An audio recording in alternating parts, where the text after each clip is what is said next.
Գիտեք Գեղարդավանքի մասին, կառուցվել է մոտ 13-րդ դարում։ Երկու հայ աշակերտները այդ Գեղարդը, որով հռոմեացի զինվորը խոցել է, ուզել իմանալ, թե արդյոք Հիսուս Քրիստոսը ողջ է թե չէ,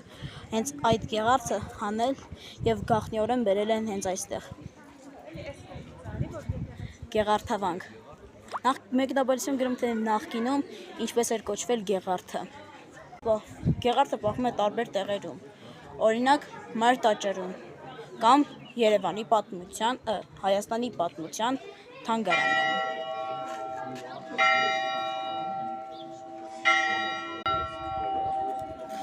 Այսպիսի մի լեգենդ, որ Գեղարդը մի քարից է պատրաստվել։ Մեկնաբանությունում գրեք, թե ինչպես էր առաջ Գեղարդավանքի անունը եւ գրեք, թե ինչ անուններ ունեին Հիսուս Քրիստոսի այդ երկու հայ աշակերտների անունները։